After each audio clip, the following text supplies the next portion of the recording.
The modern professional environment operates on a simple, relentless equation: produce more, process faster, and do it all at once. We've built a culture around the belief that handling complex, deep-level work while simultaneously fielding a barrage of digital distractions is the hallmark of a high performer. But cognitive science points to a severe flaw in this expectation. The brain doesn't multiply its processing power to meet the demand. Instead, it generates psychological friction. When you attempt to run deep interpersonal communication alongside shallow digital inputs, like scrolling a timeline while directing a quarterly review, the two cognitive streams collide.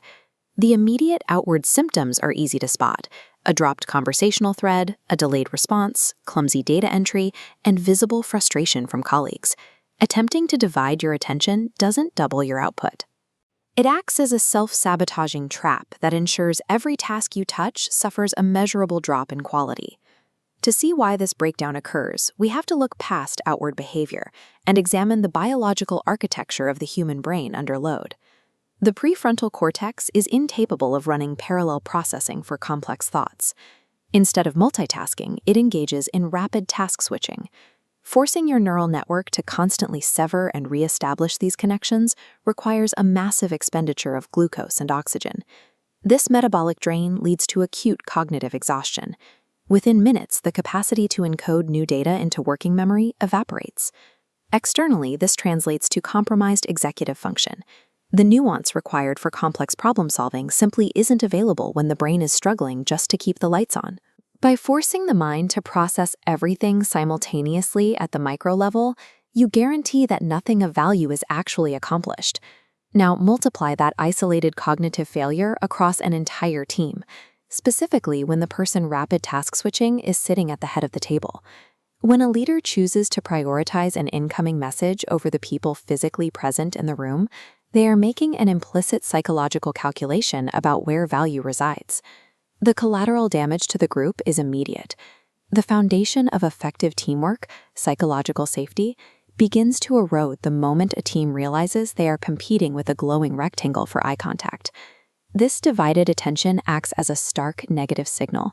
It communicates to the team that their collective presence, time, and input are secondary. Cognitive failure is highly contagious. A distracted leader actively dismantles the momentum and morale of the entire organization, turning a personal struggle into a systemic collapse. Reversing this contagion requires a tactical intervention, one that stops the distraction without triggering a career-limiting standoff. The first parameter is isolation. You secure a quiet, private moment, bypassing the public ego defenses that get triggered when anyone is called out in front of their peers. Next, deploy direct, objective language. You don't accuse them of bad behavior. You point out the friction in the workflow. A simple observation that divided attention is slowing the team down shifts the focus from a personal attack to a shared operational problem. From there, propose a systemic pivot. Suggest structural changes, like aggressively shortening meeting times. A compressed schedule naturally restricts the window for cognitive fatigue and leaves less room for digital wandering. Finally, reframe this focused approach. Presenting singular focus as a proactive tool for speed and cohesion turns a perceived restriction into a competitive advantage for the whole team.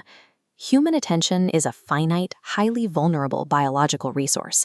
Professional power is not measured by the sheer volume of tasks you can juggle. It is built on the impenetrable depth of your focus. In a high-stakes environment, single tasking is the only viable strategy for elite team survival.